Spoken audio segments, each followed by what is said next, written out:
Well,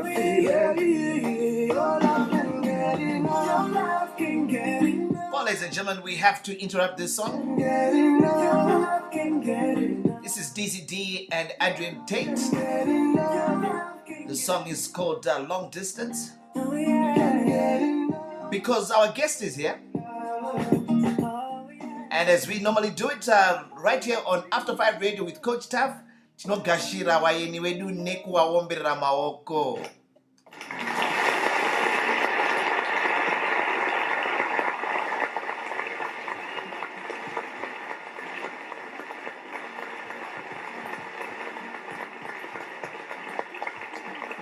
Hello, Frank. How are you doing?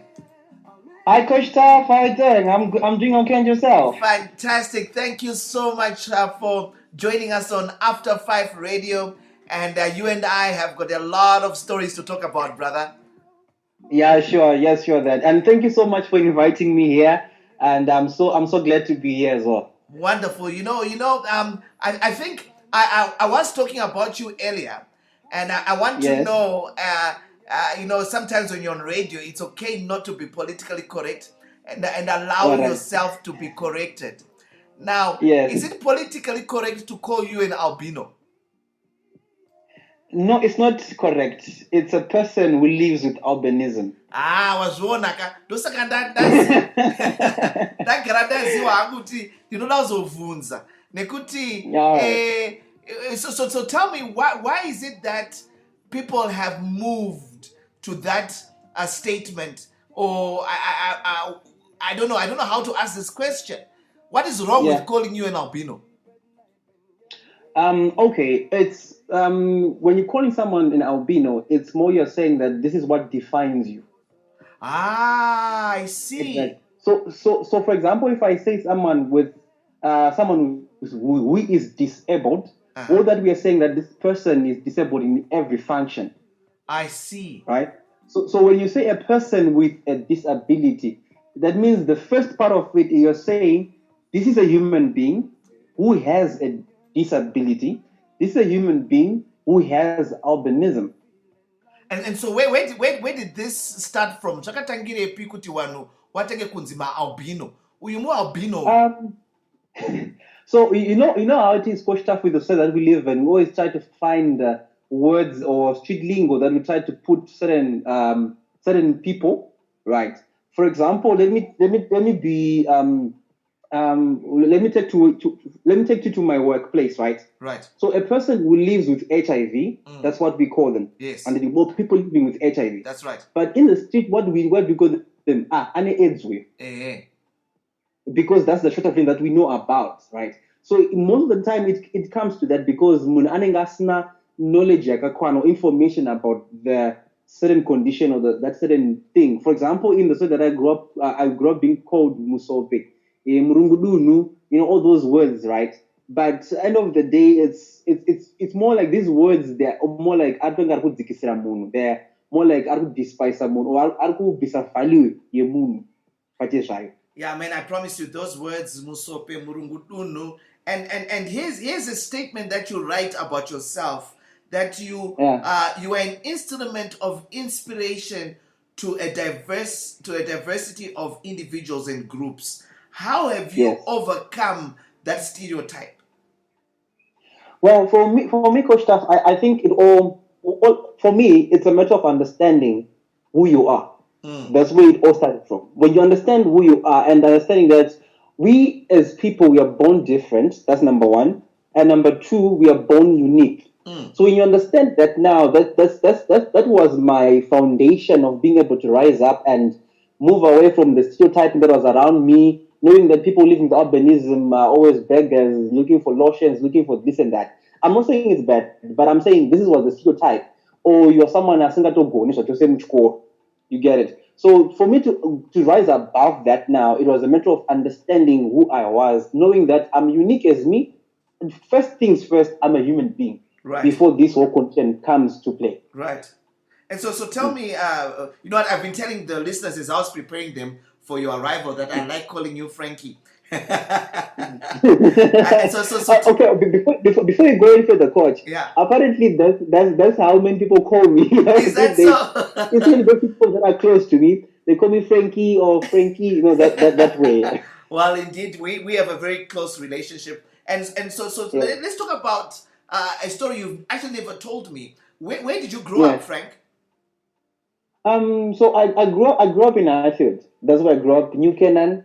Mm, This is called Gazaland. I mm, think if people talk about Highfield and talk about Gazaland, mm. then you've talked about Highfield.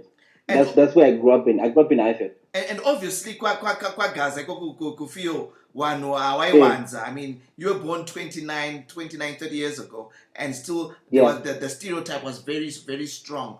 And when you think It was about very those strong. days, Yeah. yeah, when you think about those days, Mm. and seeing where you are now, you are a family Yes. counselor by profession. You are an author. You're a blogger.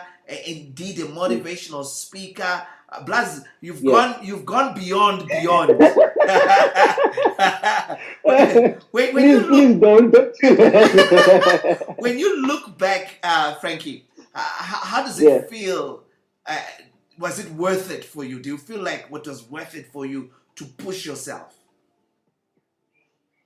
Yeah, for me it's beyond worth it, coach. Why do I say so? Because when you have the statement to say an inspiration, right? Mm, There's also a statement that I always want to say. I want to be, besides being a tool of inspiration, also to be the voice of the voiceless. In this sense, to say that most of the being also growing in a society where you're stereotyped, right? mm, So I have to push myself because now people can say, okay, so this can be an example that it's actually possible. As I always said to people, even to my clients, even at work as well, I always tell them that you know what, HIV is just a condition. You mm, can rise above HIV because I've risen above the condition of being a person with what? mm, With albinism. mm. So for me, it was worth it, and I believe that time when you're growing up, you didn't see the reason to do it, and obviously after some time realizing, okay, this is me, this is my life, this is my purpose. Let me just do this, and this is not for me only, but for other people that are around me, and also to other the groups, especially the I would say the what do we call this the group of people living with albinism. To most of them, they didn't have confidence on themselves. So when they see someone doing it, it's actually a plus for them to say, okay, fine, he did it, so we can do it, something like that. If he did it, I can did it too. I like I that. didn't want to. I didn't want to say that. So Frank, help me out here. You are a family counselor and you are with the AIDS Healthcare Foundation (AHF), and here it Yes. is. But beyond that, you're a motivational speaker. When you think Yes. about people who have literally had the very best, ona munhu achitaura kuti I'm depressed because andikandisina Wi-Fi nhasi, I'm depressed because my dog is Uh-huh. not feeling well, or I'm depressed Yes. because I mean there are all sorts of reasons, not to pull it down, but when you Yes. compare what you've gone through in Yeah. comparison to other people's sources of stress, doesn't it Yes. cause you some frustration as a counselor? Well, so for me, it doesn't. Why? Because we need. For me, it's a matter of understanding that we people are different and what we go through is different. Because I can't compare what you, Coach Taff, have went through in your life, Mm, right? mm, Everybody has got their own fair share of problems, situations, and stressors and challenges. So I can't compare myself with them. For example, Coach Taff, let me give you a very perfect example. If someone comes in right now to say, Kuti, I've been through stigma, mm, right? And I can't deal with it, but mm, I went through stigma, but I dealt with it. So you must understand that we as people have got different attitudes, mm, different characters, different personalities. mm. So when you understand that now, and also the issue of information and knowledge, when you understand all those things now, it doesn't give you frustration because you understand, okay, fine, maybe I got frustrated because of this, or I got stressed, or I got depression of this because I saw the importance of what I knew. Yeah, You yeah, get it? I So get it. that's where it all starts from. So for me, it doesn't get to me, it doesn't frustrate me, but it actually helps me to say, okay, fine, this person doesn't know. Let me help them. So in counseling, we have what you call a one up and a one down. So a one down is me as a counselor getting information from the patient, giving them giving information about whatever they're going through and telling me how they can solve it. But me as a counselor now, if I take a one up, I'm the one now who's giving them information on helping them on finding solutions. Not me giving not me giving them solutions, but helping them to find what? Solutions. That's what I can say. Fantastic. So Frank, just before you, we are hosting a poet who's based in Washington, D.C. His name is Anesu Makufa. Yes. And he was just giving so much. And what we did, we planned it so well because of the kind of his poetry. It's so family oriented, Christian driven, and so forth. And so I wanted to find out from you, what is your family background? Are you the only one in your family with albinism, living with albinism? Are there others? Tell me more. Okay, so in our family, we were only two, me and my sister. Apparently, I'm the last born. Good. Yeah. So I'm the last born. So in our family, we were only two, me and my sister. And also my father and my mother, they're still there. They're still living in Highfield. So from the history that I've gotten, right, from my grandmother who passed away some 10 years back, and also my grandfather who's still around, they always tell me that in the family line, there was someone who had albinism, right? But in the current setup that we are in, this generation that we are in, I'm the only one in my family. Do you not feel like an outcast in your family? Well, let me start by this, Coach. As a kid, I did feel that way, right, but now I don't. I'm apparently I'm the beacon of the family. Come on, say that again, brothers. Hold on. It's not that you know that is, huh? That's what we want to hear. We want to hear some positivity on Reckless Verses. You are indeed the beacon, Frankie, and you know what? That's why I hang out with you, bro. Yeah, sure. Yeah. And indeed, you sit on boards. You are on a board, a charity organization called Signs of Hope, Alive Albinism, Global Dignity Zimbabwe, Miss Albinism Zimbabwe Trust, and that's just to mention a few. Man, what drives you? Tell me, Frank, for you to go beyond, because this is how we've titled our talk today. It's going beyond. Yeah. How do you go beyond? What has driven you to go beyond? Okay, Coach. For me, the breakthrough moment for me was when I was 15. Right, I was Form 3 in high school, and I read a book. Apparently, I didn't read the whole book. Yeah, I remember very well. I didn't read the whole book about from Frank Nyamaundero, which says, "Let the lion in you roar." I think I read only 3 chapters, Coach. Right. I was a bad reader. I only read 3 chapters, and for me that was a moment of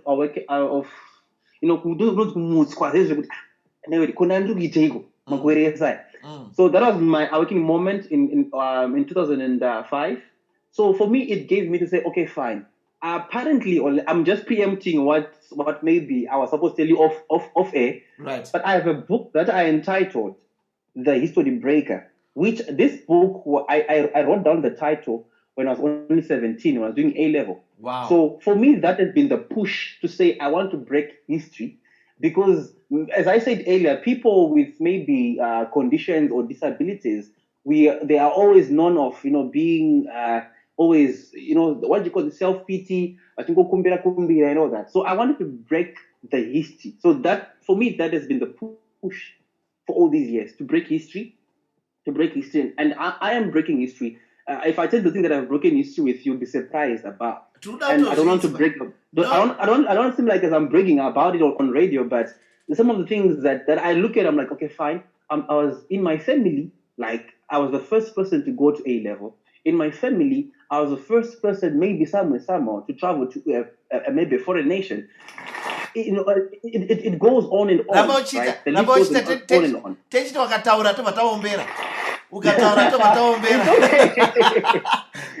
because that's what we do on After 5 Radio. We celebrate people who are doing amazing things, and we I'm so excited that I can have this Frank Talk with Frank, where I'm not afraid to say words to you because, you and I, we connect at that level. And so please, come on, brother, tell us what you've done. Yeah.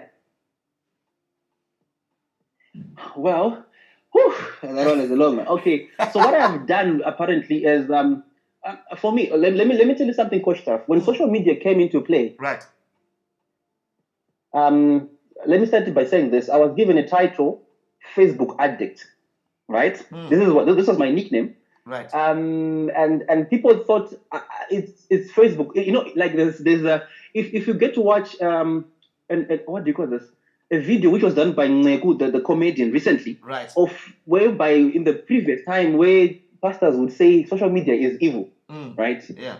And that was that's the time that I grew up in, where you're told social media is evil. But I'll tell you something. For me, I saw social media as a platform for me to grow my gifting and my skill. Wow. Before I even was employed as a counselor formally, my Facebook inbox was my counseling room. Wow. You know what? That's where it started. With that, I want to play this song. Because Frank is tinokuda wakadaro blaz nyango wakakuti Facebook nyango wakakuti musope. Man, we love you. Listen to this song from Charlie K. Oh, thank you. Space. Dressed in my orange tutu is how I would want it. Whisked away in a red Corvette and dancers all dressed in white. That would be my dream wedding. Oh yeah, oh yeah.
So I want you to sing with me because, there we go. And slowly, Frankie, Dokuda Wakadaro. Oh Thank you man, for the song, Coach Taff. Thank you Frank, for the song. Frank, we're so excited that you can join us on After Five Radio. So how does it feel? I mean, you were telling us about the thing that drives you, but how does it feel Yeah. when you actually hit the mark? When you get to the pinnacle of the success that you pursue? Well, so I'm this person who always want to say celebrate success in a short space of time, and get back to the drawing board and start to see how can I increase my success more, because most of the time hold on, plus we all hold on. nah, Makarore, eh, plus makarore. when the coach not tell the okay, not yet, but almost there. Praise the Lord, praise the Lord. Hold on. Almost. Let me just say it's okay. I'm not I don't know, uncle, but in the few days to come, in that the mini coach. Well,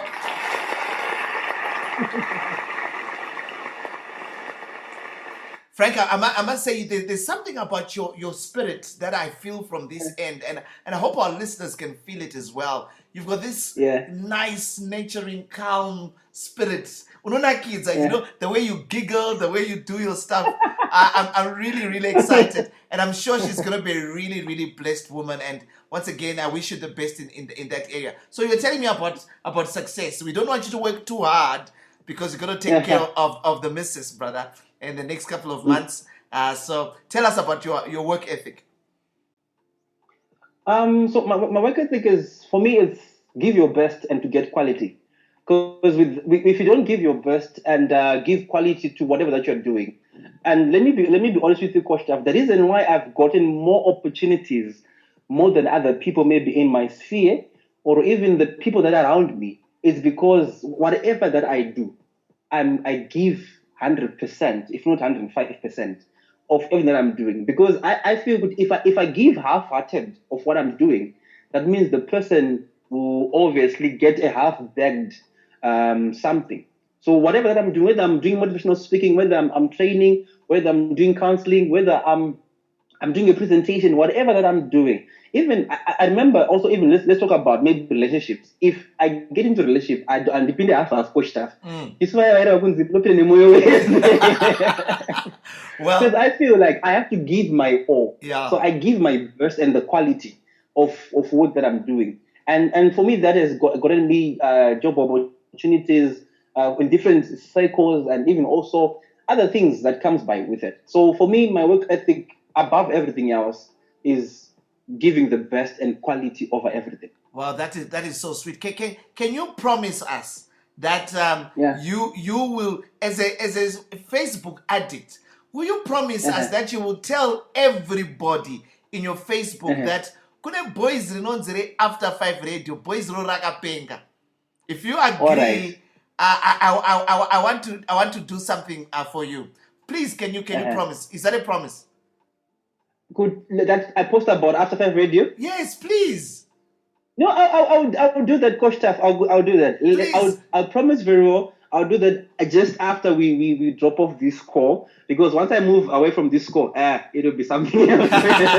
Well, so I'll promise I'll do that. And obviously, it's more like for me, it's more like giving back to the community of After Five Radio.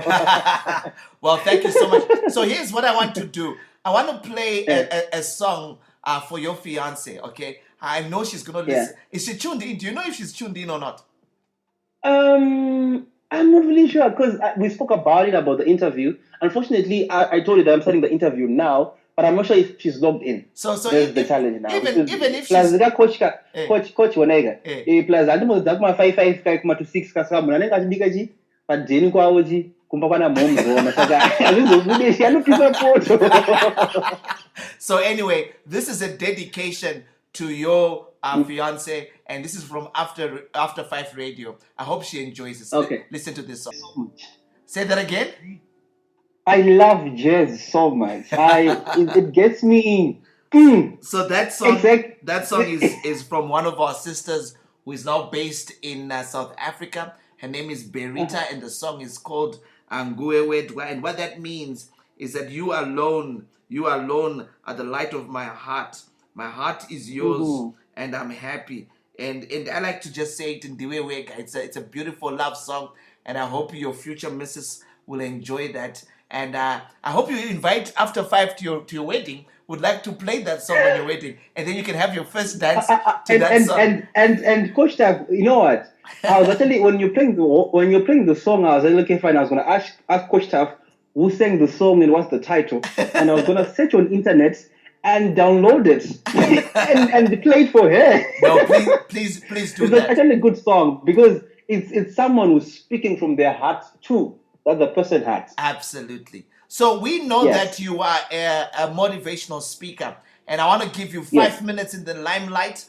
Clear your throat, Uncle Frankie. I'm going to introduce you quickly, and I want you to just, just motivate our After 5 listeners on the topic going beyond your limits. All right, are you ready for that?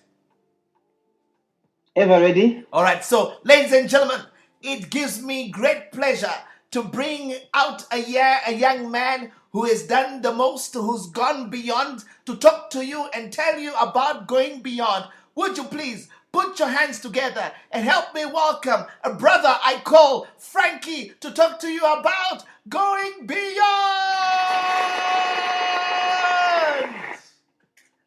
Okay, thank you so much, Coach Taf, for that introduction. So I want to talk about just a few seconds or few minutes talking about going beyond your limits. So everybody is born with a gold mine in them, which is full of ore, which means that but when we talk about the gold is what is inside a person. Everybody was born with a purpose, born for a purpose, and born by a purpose, right? So in everything that you're supposed to be doing, you're supposed to go beyond what limitations come in your life. So these limitations are things that are thrown in front of us. So there's always what I always like to say, it's either you make it a stumbling block or a stepping stone, meaning it's your decision to make your limitations become your stepping stone of your life. Some of us were born with albinism, and to everybody else, it felt as a limitation. And maybe the background that I came from, a family, it felt like as a limitation. But all these things, they're just there as part of your life, but they don't define who you are. So that means you need to go beyond these things. But listen, it's never too late to go beyond your limits, because limitations are just mere obstacles, right? So if they're obstacles, that means it's up to you to go over them or to go through them, and not for you to go back where you came from. So you need to understand that cowards are never celebrated. So when you were born unique with a mandate to dominate. So if you're given a mandate to dominate, that means you have to go beyond what limits you, right? Some of us didn't pass English very well, but when we speak, people think that we went to, maybe we studied English in Cambridge, but no, I came to understand, okay, fine, I'm limited in this area. So what can I do? How can I go beyond that? Focusing on what gives you strength. And you must understand, what you focus on grows strength. So if you focus on the limitations, that's what's going to take charge of your life. But if you focus on conquering the limitations, that's how you gain the strength. And remember, how you see yourself is what matters most. If you see yourself as a failure, the limitations will become your stumbling block. But if you see yourself as a victor, that means the limitations will become your stumbling block. So you need to go beyond, because you were not born to be ordinary. We were born to become and be extraordinary. You're not born just to be outstanding, but you were born to stand out. So it's your choice today to make a choice, to make a decision to say, no, I have, in as much as I came from an ordinary background, I have to become extraordinary. In as much as I don't have much, let not what you have limit you, but make a choice to stand out and go beyond the limits. Thank you, Coach Taff. Well, thank you so much, Frankie. It has been an absolute pleasure to have you right here on After 5 Radio. And you have taught us that living with albinism means it's an opportunity for you to go beyond. You are an amazing fella.